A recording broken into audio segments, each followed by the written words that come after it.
Hello Internet. Today we have this Asus RTX 4090 in for repair. This card is so powerful, it can render your entire life in 4K. Wow!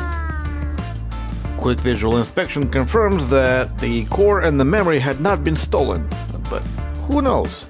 Sometimes you get fake cores or some random memory chips soldered to the board just to make it look real. Never know. One sure way to figure out if the core and the memory are fake is to poke the card with science. I whip out my multimeter, and start the measurements. So nothing is shorted, and that means it's safe to power the board and see what happens. Two things can happen at this point. One, I revived the mighty 4090, which is capable of melting its own power connector, your power supply, and your electric bill. And your wallet, of course. Or two, I create a very expensive Asus branded paperweight. Either way, it's content, so let's flip the switch and see what catches on fire. Nothing blew up. The board is pulling 2 amps, which is a healthy sign that the voltages are okay. In theory. With that there, let's boot the card and see if it posts. No picture, no problem.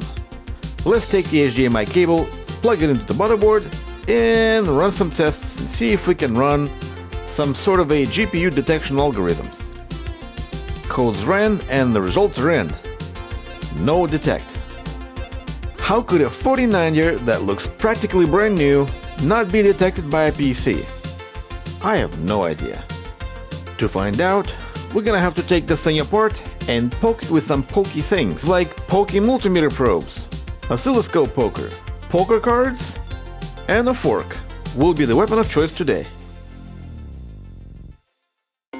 But wait, before we start poking around, a quick visual inspection reveals a wet-like spot around this general area here, which seems to have an effect on this fuse.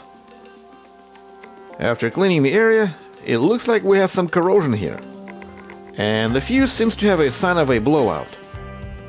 According to the board view, this is a 3 amp fuse, and it is supplying 12 volt from the bottom of the card, and then it goes up to here. The funny thing is that there is 5 volt on that coil, almost as if that fuse is just a gimmick. In reality, however, that's just this end of the fuse, whereas the other end of the fuse is supplying voltage to the PEX. So let's see if we have PEX. And there's nothing. What's interesting about this particular repair is that the later revision of this board realized that the fuse was a bad idea, and that it can blow for no reason due to it being underrated.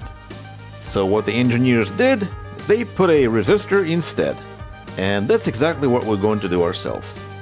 I'm going to take that resistor and place it instead of that fuse, as well as the nearby resistor that looked like it was affected by the corrosion, just to make sure that we don't have any problems in the future. Now let's power it on and see what it does. There. We got PEX. Let's boot the card and see if it posts. There we have it. The repair was a success. What's left now is to put it all back together and run a bunch of stress tests to make sure that everything's working as it should be. Meanwhile, I would appreciate your support by giving this video a like, posting a comment, and subscribing for more. Goodbye.